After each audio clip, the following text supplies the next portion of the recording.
Kenkus then. Yeah. Okay. So it's Kenkus. A cloaked humanoid clings to the shadows. It has bird-like talons instead of hands and feet, and beneath the cowl of its robe, you can discern avian features, beady black eyes, a black beak, and russet brown feathers. Kenkus evolved from avians, although they no longer possess wings or the ability to fly. Soft, dark feathers cover a Kenkus's head and torso, although its scrawny arms and legs remain bare. Selfish and secretive in their dealings, Kenkus gather in large cities, lurk in dark alleys, and hoard purloined gold. They rarely travel alone, instead preferring to roam the streets in small gangs, all the while hatching plots to amass more wealth and power. Due to their penchant for shady ventures, they are often employed as thugs, thieves, spies, and assassins. A Kenku averages 5 feet in height. Because its bones are partly hollow, it weighs a mere 75 pounds. So this is like a thief-robed, bird-like... Without wings. Wingless. But it sounds like it has, instead of wings, it actually has talons for hands. So we're basically starting with a robed creature. And it sounds like it's humanoid in the sense that it's standing upright. All right, I'm gonna start just drawing the cloak, and I'll draw the face after I have got the cloak.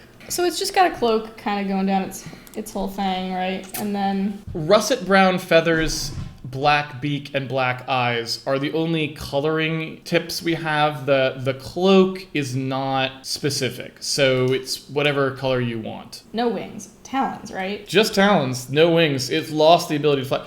Well, okay. It actually doesn't say that it doesn't have wings, does it? No, it does. It says they no longer possess wings or the ability to fly. So not only can they not fly, but they don't even have vestigial wings. Yeah. Actually, you know what? Let me turn this because I'm just drawing like talons, but I was gonna flip it upside down. Whoop! Look at that. The magic of Photoshop. Well, he should be holding money, right? I mean, yeah, like he would be trying to get money for sure, it says. So he's got some gold. He's letting it fall. He's letting it drop. I'm not sure that's a thing he would actually do. He's like, oh God, it's falling. So someone said we were pronouncing it correctly, but unfortunately we pronounced it both ways. So is it Kenkus or Kenkus? Probably Kenkus. Kenkus? Right? That sounds better, but maybe I'm wrong. Kenkus? Second way. So it is Kenkus. Kenkus. Everyone seems to know what a Kenkus is, except us. Maybe it's from D&D. Maybe that's why we don't know it. These are some ugly hands, if I'm going to be honest about it. Not my best work.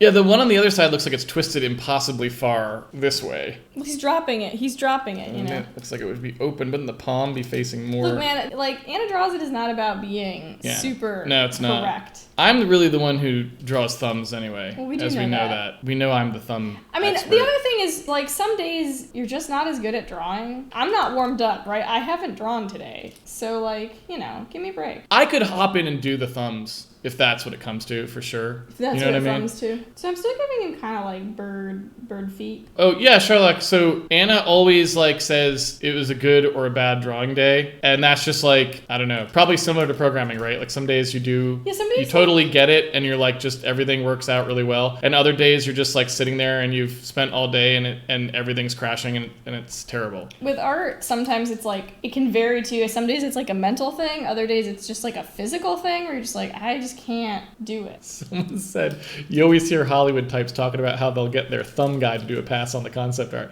Exactly. I could do that. I could be the guy that Spielberg, you know, brings in when they really have to get the thumbs just right. You know what I'm saying? So now I gotta move on to the face. So it's a beak. Yeah, it should come out Yes. of the hood, I guess. I'm liking the way this is going, actually. Beady black eyes, a black beak, russet brown feathers. What kind of bird are you going to do, by the way? I don't know birds, but you would. So I'm thinking in your mind, you've got one. I was just thinking like crow-like, because when you crow-like? think, I don't know, when you think of like mischievous or like honestly gold or whatever, right, shiny things. That's true. That is crow-like. I like this guy. Like the plague doctors. Yeah, kind of. That is sort of like the plague doctors. Yeah. Do you think plague birds wear plague doctor masks like regular hats? That's a very good question. Do you think like birds wear human masks if they're plague doctors? Like if humans wear bird masks, do birds wear human masks to play? These are the doctor? important questions that people need to be asking. 100%. Is there anything I'm missing, or does this feel like he's kind of? No, that seems like it. So brown feathers. And I'm assuming the cloak is dark, like brownish, blackish, something like that. This is a shadowy creature, right? Right. It's a cloak for hiding, not for some other purpose. So you'd think it would be as dark as possible, right? Mm-hmm. In personality, it does sound so much like a crow. I agree. Someone says it's more like a magpie. Yeah. All right. All right. Well, a magpie. With all the gold, it's pointing out. A magpie and a crow, are they not both corvus? I feel like a magpie is a family. Okay, so Anna once worked at the Cornell Ornithology Lab. I did, so that's true. Here's what I'm going to say. I am not going to correct anything you say about birds. Because I don't know anything about birds, and you worked at an ornithology lab. So if you don't know, I don't know. As an artist, not as a scientist. Well, still. All right. Twice Time says yes, a magpie is a corvid. There you go. Look at that. Bird facts. Hashtag bird Hashtag facts. bird facts. The people who paint D&D stuff, they only have gray. They like and their muddy They're colors. like, there are no other colors. There's like reddish brown, grayish brown, and black. It's like, that's it. There's no other paints in the paint palette. So if it's D&D, yeah, it's probably roughly what you've got there. So while you're doing the shading pass then, I guess I will go find it. Oh, so it's actually just a Kenku. Kenkus is the plural. Oh, I see. Okay. All right, let me see if I can make that come up on the screen here. There it is. More or less We're there. Still the right thing. Once again, I even make them face the same direction, which is always weird. It's a little creepy. It's a little bit weird. Is this just an artist thing? Like all artists, when they sit down to draw a crow man, it's like, this is what you're gonna get. So the only thing I will say about it is I guess the one difference is they did not keep almost any bird-like midsection. They decided it's just a human in the middle. Yeah, because whereas you actually yours has more bird character to it, which I like actually. You know, I like keeping some of that. The faces are almost exactly the same. The faces are quite similar. It's holding money. What the heck? That's a really good point that you bring up. What the heck, dude? It's the same pose, basically. It's really kind of weird. We just didn't put a knife in its hand. Yeah. But, wow. All right. I don't know, man. All right. Anna draws it once again in the mind of the D&D concept art team, apparently.